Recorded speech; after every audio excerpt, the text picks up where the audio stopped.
you study how rivers and watersheds work and how human choices like dams, floods, and all these impervious surfaces change them. So if a friend had no idea what you did, how would you explain it in one or two sentences?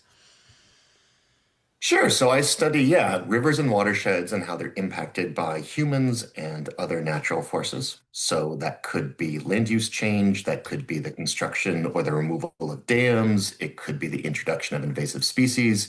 But yeah, how does the river respond to that in terms of the amount of water that's there, sediment transport, those kind of things? Yeah, so you've worked on rivers from New Jersey to Peru. I don't think I had one aha moment. I think there were lots of little moments over time. I can distinctly remember my mom would bring me to the local park in the town I grew up in, Ohio, and there was a small river there. And she would sit on the bench and read her book, and then I was left to do my own devices. And so I could play around in the river and make little dams with rocks and look for crayfish and those kind of things. I also had really good professors in college that let me know about how dynamic and interesting rivers were. And so I don't think there was one single moment where I knew rivers were for me, but just fascinated by water and how dynamic rivers can be as the earth is shifting around and changing. Yeah. So what's something that most people in New Jersey and in general believe about local rivers or flooding that's just factually incorrect or not the whole truth?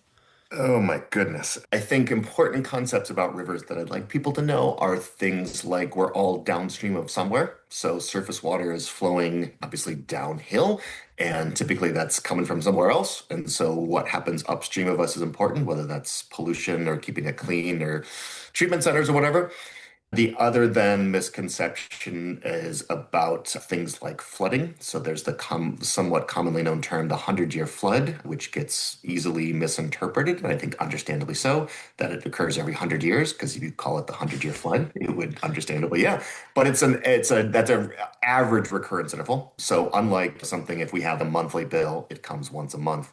The 100-year flood does not come every 100 years. It comes on average every 100 years. And really what there is a annual chance of 1% every year. And so unfortunately, those odds or those probabilities get misunderstood sometimes. Yeah, so you studied the Musconetcong River dam removal. For someone who's never really thought about that, what happens when to a river ecosystem when you tear at a dam? Could you explain a little bit more about that? Yeah, so we took down these dams. I mean, I wasn't directly involved, but we are removing dams these days for a whole host of reasons, from improved aquatic biodiversity to improved water quality to improved safety. A lot of these dams are hazardous to people, boaters, fishermen, etc.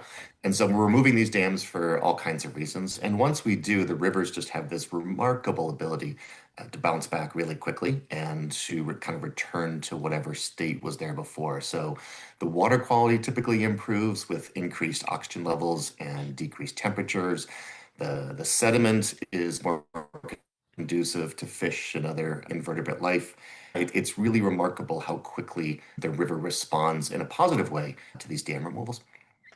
Yeah, so a lot of, and I think we both know this, a lot of New Jersey is paved, driveways and parking lots and roads. So if you've researched how impervious affect this stream flow, what is the real impact behind this? And is there anything we can actually do about this once a place is built up? Sure. There's a couple of basic impacts. One is that if after we cover a landscape with those surfaces you mentioned, the sidewalks and roofs and roads and everything that comes with life, those increase runoff when we get precipitation. So instead of infiltrating into the ground, the rain will run off across the surface and get into our streams and rivers and lakes. And so not only will it do that in an increased amount, but it'll do that a lot quicker. So that more water gets there faster, which then creates problems like flooding and erosion. There are lots of ways to kind of counteract this, and people are starting to recognize this. Things like rain gardens or green roofs or rain barrels, or just kind of decreasing how connected all those water systems are. So if I have my roof and there's a downspout and then a gutter, and that gutter would normally maybe lead right to the street, maybe I can direct that to a corner of my lawn. That's okay if it gets a little bit wet. And then have the water infiltrate that way as opposed to quickly flowing off my property, going to the street, going to the river, and causing problems there. So there are some things that people can do. And it's one of those, I think, good examples where if everybody does something, we're not going to solve the problem of flooding. There still will be flooding, but we can certainly make it a lot better and a lot less damaging. Yeah, so I was reading a little bit more about your research, and Japanese knotweed it's really everywhere in New Jersey, and a lot of people don't even know what it is. So you studied how it affects the basic stream flow, sort of the stream base flow. Why does that matter? Is it actually a threat, or is it just something that's a nuisance? Some of both. So yeah, Japanese knotweed is this plant that I didn't recognize either before my biologist professor friend showed it to me. And like you said, now I see it everywhere. So I'm annoyed with him for doing that. But yeah, so what Japanese knotweed does is that it's really effective at taking in water during photosynthesis and then taking that water and putting it into the air. So that's transpiration. And so those high transpiration rates lead to decreased water levels. And in some places, does it matter? Probably not. But in certain places at certain times, like small streams, especially during those hot, dry parts of summer that we get in New Jersey in July and August, it can really affect the stream flow. And so it can significantly decrease the amount of water we have, especially in those small streams. And those small streams can be really important habitat for all kinds of creatures.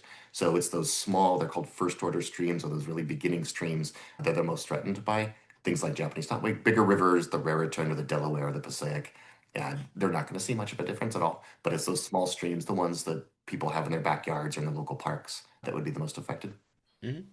So you use radionuclides to figure out where stream sediment comes from. Most people picture a scientist with a microscope or a computer. What does that actually look like in a day-to-day process in your life?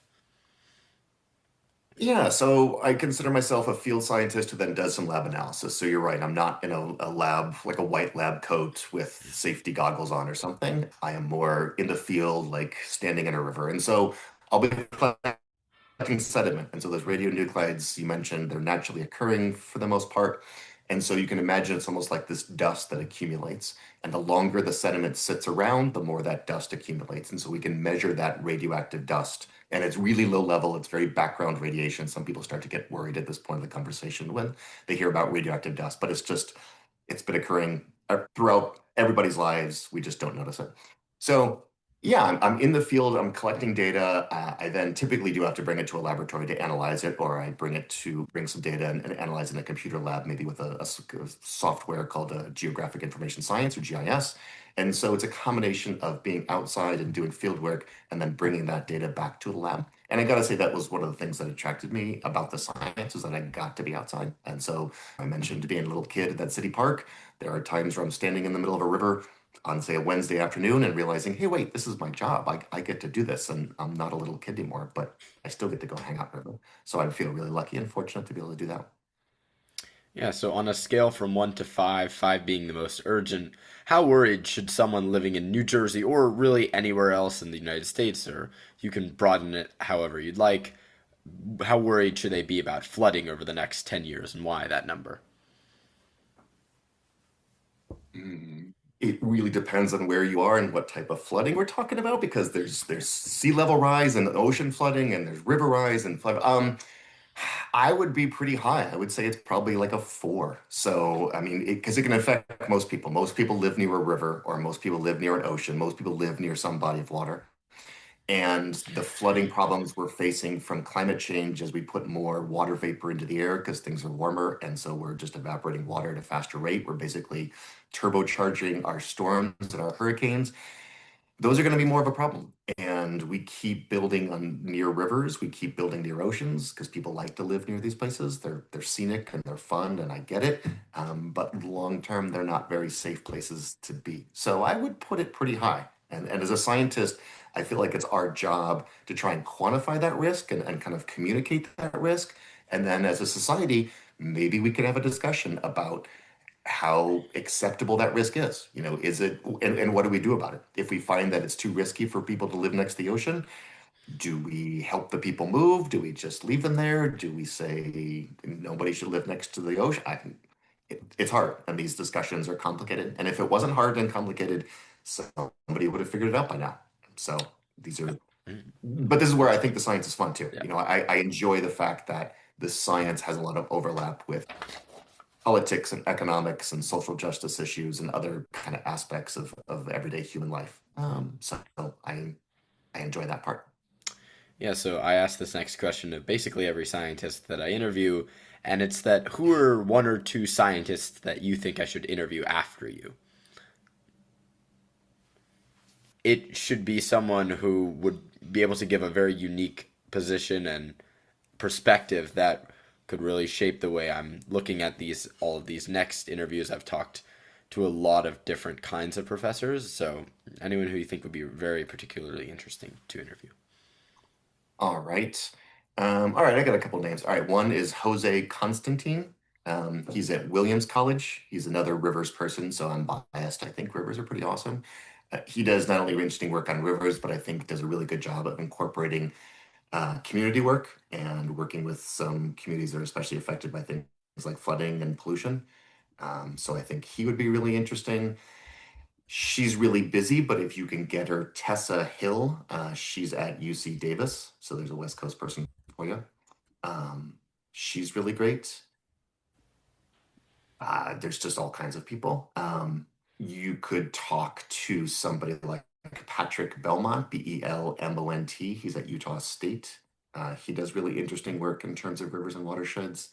Um, these are the people I most interact with, and so I most those are the names coming to my brain quickly. But so I'm trying to like broaden my scope and think of other folks that might be interesting. So I might have to think about this and send you an email if more names come to me. So Yeah, I'd be very happy to receive. sure, okay. Um, The way my so brain works is I'll be yeah, thinking like on my drive in tomorrow to school. I'm like, oh, why didn't I mention that person to Ari? Yeah. So so this one is a little bit more, I mean, specific to anyone in the East Coast or in New Jersey. And are there any environmental seminars or talks coming up at the nearby universities and, the East Coast that you think someone like me or an interested high schooler should attend? sure. So there's the Geologic Association of New Jersey, Ganj. I can spell. And then there's another New Jersey. There's the New Jersey Academy of Science. Um, that would be probably pretty good to check out. I'm trying to think of kind of um, easy, low pressure, low key environments that are kind of fun to go to. There's the regional, it's called Middle States, the American Association of Geographers, so MSAAG. It'll be in Philadelphia next fall. We actually always get high school students coming to that and presenting at it. So if they have, if students like yourself have been doing a project in the classroom, or maybe do it's been a group project, they're always there presenting. So that's always really fun. And so I think there's lots of different ways that a high schooler could get involved. And I think it's a great way. They get to experience doing research, experience doing a little bit of science. I think the fun thing about being a scientist is asking questions and being curious. And I think too often at younger levels of science, it's about memorizing or equations. And so you just gotta, if you do that, then somebody's good at science. And to me, that's a lot different than how science is actually done. So if we can share that with people, that can be really great. Yeah, that was very insightful. I mean, I have one more question, and this is like I love to close with this, and this Okay, can be a very general statement from you. And the question is, if every teenager on Earth had to hear one final sentence from you, what would it be? no pressure, huh? Every teenager had one sentence. I've got two teenage kids myself. So, gosh, if they were listening to me, what would I say? Um, I guess it would be I would encourage people, not just teenagers, but everybody, to be curious about the world, to ask questions about what you see, and learn about things that are different than you. As you learn about people that are different than you, be empathetic for those who are in different situations, maybe not as fortunate as you. And then if you have the ability, be kind to those people. So that means actively helping those in less fortunate situations. A lot of us, I already mentioned, I feel very fortunate to be in a position I am. So when I can, I try and do what I can to help people. So, like your email came through and like, okay, sure, happy to spend 15, 20 minutes with you. So, Well, I really appreciate you taking the time tonight. It really does mean a lot to me. I mean, I'm gonna keep going. I'm only starting with this stuff, and okay, I cool. really appreciate it. Sounds good.